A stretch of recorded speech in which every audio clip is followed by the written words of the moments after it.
حساس مسائل کا سامنا۔ بعض مسائل کو حل کرنے کے لیے روحانی رہنماؤں کو مقامی کلیسیا میں ہر ایک سے بات چیت کرنی چاہیے۔ میں زکریا امیر ہوں۔ جب ہم اس خط کو پڑھتے ہیں جو پولس رسول نے فلمون کو لکھا تو اس نے اس اصول کو بہت خوبصورتی سے ظاہر کیا۔ جب پولس رسول لکھ رہا تھا اس نے حساس اثر پیدا کیا، لیکن وہ ہر اس شخص سے گفتگو کرنے میں دلچسپی رکھتا تھا جسے مسئلے یعنی حساس مسئلے کو سمجھنے کی ضرورت تھی۔ یہ پولس کا قید میں لکھے خطوط میں سے ایک خط ہے، اور آپ کو یاد ہو تو وہ 4 خطوط تھے، جو کہ ایک افسیوں کے نام خط تھا جو افسیوں میں کلیسیا کے لیے تھا، لیکن شاید ایشیا کی دوسری کلیسیاؤں کے لیے بھی تھا۔ اس نے فلپیوں کو خط لکھا، وہ قید میں تھا، یہ روم میں اس کی پہلی قید تھی۔ اس نے کلسیوں کو لکھا اور پھر اس نے فلیمون کو لکھا۔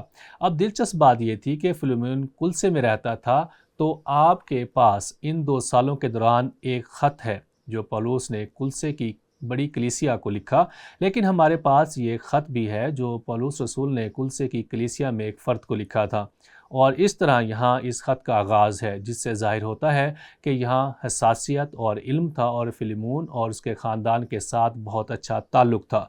تو یہاں ہم سلام میں پڑھتے ہیں فلیمون 1 سے 3 آیات پولس رسول کی طرف سے جو مسیح یسوع کا قیدی ہے۔ اب یاد ہے پولس رسول پورے 2 سال تک روم میں اپنے ہی کرائے کے گھر میں تھا، یہ اس کی پہلی قید تھی۔ یہ رہائی سے پہلے کی بات ہے، اور پھر دوبارہ دوسری قید میں چلا گیا، اور یہ وہ 2 سال تھے جہاں سے وہ یہ 4 خط لکھ رہا تھا۔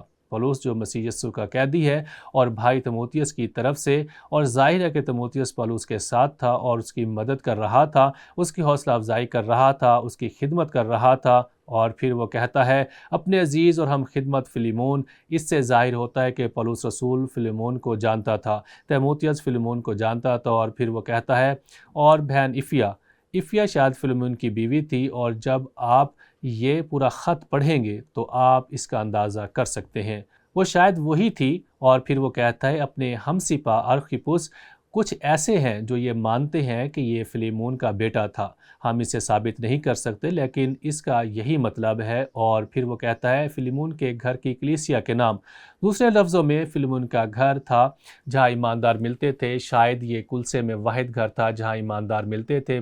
گھریلو کلیسیائیں بالکل یروشلم اور افسس کی طرح، اور ہم جانتے ہیں کہ کلسے ایک وقت میں بہت بڑا شہر ہوتا تھا، لہٰذا اس خاص وقت میں بہت سارے قابل ایماندار تھے، اور وہ سلام بھیجتا ہے اور کہتا ہے فضل اور اطمینان ہمارے باپ خدا اور خدا یسوع مسیح کی طرف سے تمہیں حاصل ہوتا رہے۔ اب دلچسپ بات یہ ہے کہ پولس اس کلیسیا میں نہیں گیا تھا، لیکن وہ فلیمون کو جانتا تھا۔ اب وہ فلیمون کو کیسے جانتا تھا اگر وہ اس کلیسیا میں کبھی نہیں گیا تھا؟ ٹھیک ہے، یہاں غور کریں، اور میں سوچتا ہوں کہ یہ غور کرنا واقعی اچھا ہے۔ ہو سکتا ہے کہ پولس افسس میں فلیمون اور اس کی بیوی کو مسیح کے پاس لایا ہو، اور جس وجہ سے ہم غور کرتے ہیں وہ یہ ہے کہ پورے ایشیا سے لوگ کلسے، ایشیا میں ایک شہر تھا، افسس جائیں گے جو ایک بہت بڑا شہر تھا۔ یہ نقشہ آپ کو دکھاتا ہے کہ کلسے سے افسس تک تقریباً 125 میل تھا، اور جیسا کہ آپ نقشے پر دیکھتے ہیں آپ ایشیا میں دوسری کلیسیاؤں کو بھی دیکھیں گے جیسے کہ سمرنا، پرگمن اور تھیواتیرا، سردیس، فلادلفیا، لودیکیا۔ یہ مکاشفہ کی کتاب میں ایشیا کی کلیسیاؤں کے طور پر بیان ہے، لیکن کل سے بھی ایشیا کی کلیسیا تھی۔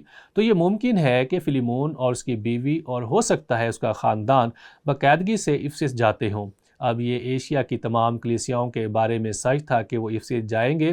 کیوں؟ خریداری کے لیے، کیونکہ یہ ایک بہت بڑا شہر تھا، اور وہاں تفریح کے لیے جائیں گے۔ وہ وہاں ارتمس کے مندر میں پرستش کرنے جاتے، اور صرف تفریح کرنے اور سپاز اور حمام اور سب کا دورہ کرنے، اور یہ امکان اور نظریہ ہے، اور میرے خیال میں یہ بات ثابت کیا جا سکتا ہے کہ ان سفروں میں سے ایک پر انہوں نے پولس کے بارے میں سنا ہو جو ترنس کے اسکول میں پڑھتا تھا۔ انہوں نے پولس کے بارے میں سنا ہو جو ترنس کے اسکول میں پڑھاتا تھا۔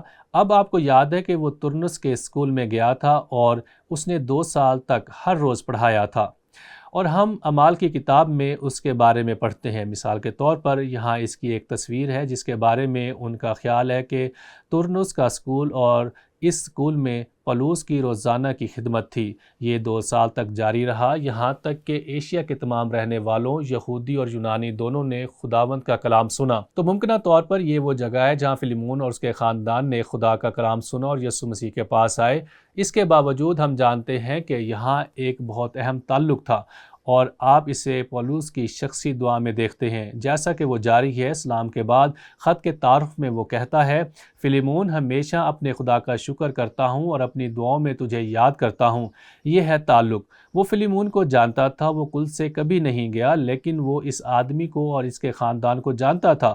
میں تیری اس محبت کا اور ایمان کا حال سن کر جو سب مقدسوں کے ساتھ اور خداوند یسوع مسیح پر ہے، وہ کہتا ہے، میں خوش ہوں کہ تم مسیح میں بڑھ رہے ہو اور تم لوگوں کی خدمت کر رہے ہو، تاکہ تیرے ایمان کی شراکت تمہاری ہر خوبی کے پہچان میں مسیح کے واسطے مؤثر ہو۔ اب یہ بہت ہی منفرد بیان ہے، لیکن وہ اس چیز کی بنیاد رکھ رہا ہے جو وہ فلیمون سے مسیح کے جلال کے بارے میں کہنے جا رہا ہے، اس طرح سے جس کی فلیمون توقع نہیں کر رہا تھا۔ وہ جاری رکھتے ہوئے کہتا ہے، کیونکہ اے بھائی، مجھے تیری محبت سے بہت خوشی اور تسلی ہوئی، اس لیے کہ تیرے سبب سے مقدسوں کے دل تازہ ہوئے ہیں۔ اب خط کے بعد پولوس اس مرحلے کو ترتیب دے رہا ہے جس کی وہ اس خط کے بعد میں درخواست کرنے والا ہے۔ لیکن اس سے پہلے کہ ہم وہ درخواست دیکھیں، میں آپ کو کچھ پس منظر دیتا ہوں، اور وہ یہ ہے کہ فلیمون اور اس کے گھر والوں کے بعد اور اس دور میں اس کے نوکر بھی شامل ہیں، ان میں سے بہت سے ایماندار بن گئے، نوکر بھی، اور ان نوکروں میں سے ایک کا نام انیسمس تھا۔ انیسمس نے خوشخبری کو رد کر دیا، جو کہ غیر معمولی تھا، کیونکہ غلاموں کے لیے ضروری تھا کہ وہ اس کی پیروی کرے جو ان کے آقا کرتے تھے۔ لیکن انیسمس نہیں، اس نے شاید پیسے چوری کیے، اس نے جو نئی آزادی تھی اس کا استعمال کیا، پیسے چرائے، چھوڑا اور بھاگ گیا۔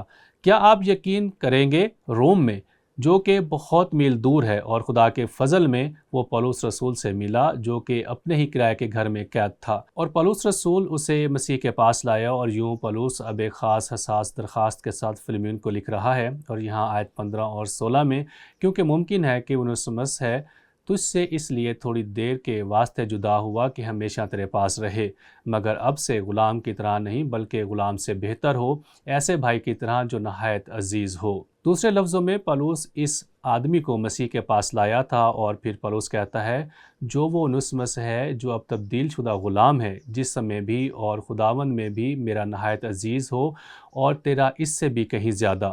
اب آپ تصور کر سکتے ہیں کہ فلیمون کے لیے حیران کن تھا۔ آپ دیکھیں کہ یہاں مسئلہ ہے، یہاں مسئلہ تھا، اور پولس کو اس بات کا علم تھا، اگر فلیمون انیسمس کو بغیر کسی جرمانے کے واپس قبول کرتا ہے تو گھر کے باقی غلاموں کا کیا ہوگا؟ سنگین مسئلہ۔ یہاں ایک اور سوال ہے، کلسے کی کلیسیا میں دوسرے غلاموں کے بارے میں کیا خیال ہے؟ ایک اور سوال، بڑی بت پرست کمیونٹی میں اس کے اثرات اور اس کے نتیجے میں ہر طرح کی ہونے والی اذار ثانی کے بارے میں کیا خیال ہے؟ دیکھیں، پولس کو ان تمام مسائل کا علم ہے، اور آپ دیکھیں گے کہ وہ ان معلومات کو اس خط میں شامل کرتا ہے جس کا ہم مطالعہ کر رہے ہیں۔ میں آپ کو یہ بتانے کے لیے آگے بڑھنا چاہتا تھا کہ یہ خط لکھنے کا مقصد ایک انتہائی حساس درخواست تھی۔ جب ہم اگلے اصول کی طرف بڑھیں گے تو ہم اس خالی جگہ کو مکمل کریں گے، لیکن آپ نے دیکھا، اس سے ہمیں سمجھنے میں مدد ملتی ہے۔ جب پولس رسول نے یہ اسلام لکھا تو شروع ہی سے اس نے پوری کلیسیا کو کیوں مخاطب کیا؟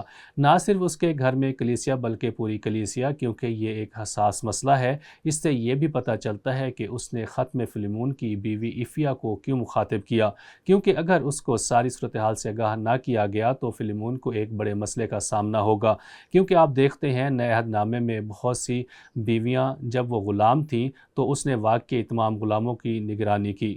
وہ اس حقیقت کا کیا جواب دے گی کہ انیسمس نے پیسہ چرایا، چھوڑا اور انہیں دھوکہ دیا، آزادی کا فائدہ اٹھایا؟ اسے آگاہ کرنے کی ضرورت ہے تو وہ اسے بھی شامل کرتا ہے، اور اگر واقعی یہ حوالہ ہے، اور خصوص اگر یہ اس کے بیٹے کا حوالہ ہے تو وہ اسے بھی شامل کرتا ہے۔ یہ اسے سمجھنے میں مدد دیتا ہے کہ پولس کیا کر رہا ہے۔ اسے یہاں گفتگو کے مسئلے کا سامنا ہے، جو کہ کلسے شہر میں ایک نامور تاجر کے ساتھ معاملات کر رہا ہے، جو کہ ایک گھریلو کلیسیا سے زیادہ ہے، کس کا غلام، اور سب کو معلوم ہوگا ان کو دھوکہ دیا تھا، جو چھوڑ گیا تھا، اور جو کچھ ہوا اس کے بارے میں ان کے پاس کوئی لفظ نہیں تھا۔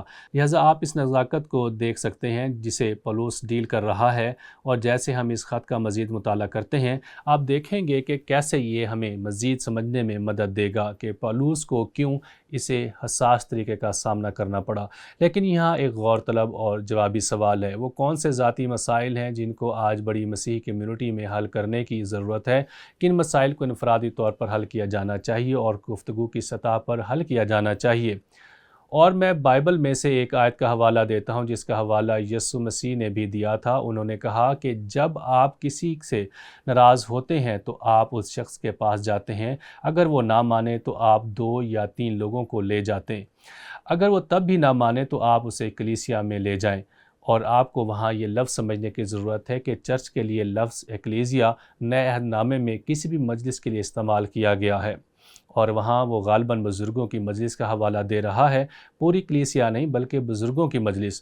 در حقیقت سنہیڈرن یعنی یہودی سنہیڈرن جو کہ 70 آدمیوں پر مشتمل تھی، جو یروشلم میں اسرائیل کے تمام معاملات کی نگرانی کرتے تھے، جہاں ان کا ہیڈ کوارٹر تھا، اسے مجلس کہا جاتا ہے۔ دراصل وہ اسے ایکلیزیا کہتے ہیں۔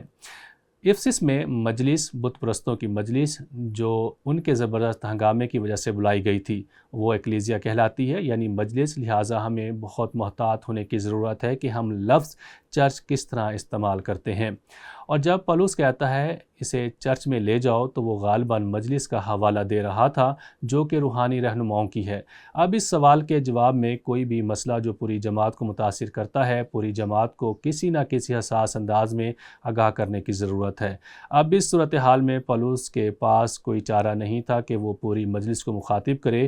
وہ فلیمون سے شروع کرتا ہے، لیکن بالآخر یہ غلامی کے حوالے سے ثقافتی تبدیلی کی وجہ سے پوری کلیسیا کو متاثر کرنے والا ہے، اس لیے اسے پوری کمیونٹی تک جانا پڑا۔ لیکن آج ہمیں جن مسائل کا سامنا ہے ان میں سے زیادہ تر کو پوری کمیونٹی تک جانے کی ضرورت نہیں ہے، انہیں ذاتی سطح پر حل کرنے کی ضرورت ہے، یہاں تک کہ ایک محفوظ سطح پر۔ اور بہت ساری کلیسیاں جو مشکل میں پڑتی ہیں کیونکہ وہ اس کی غلط تشریح کرتی ہیں۔ لہٰذا سوال کے جواب میں زیادہ تر مسائل کو ایک دوسرے میں چھوٹے گروہ اور بزرگوں میں حل کیا جا سکتا ہے۔ اب اگر یہ کوئی بڑا مسئلہ ہے یا اس نوعیت کی کوئی چیز ہے تو اسے پوری مجلس یا پورے چرچ کے ساتھ حل کرنا ہوگا۔ تو یہاں وہ اصول ہے جو ہم نے سب سے پہلے فلمون کے نام پولس کے خط سے نکالا۔ بعض مسائل کو حل کرنے کے لیے روحانی رہنماؤں کو مقامی کلیسیا میں ہر ایک سے بات چیت کرنی چاہیے۔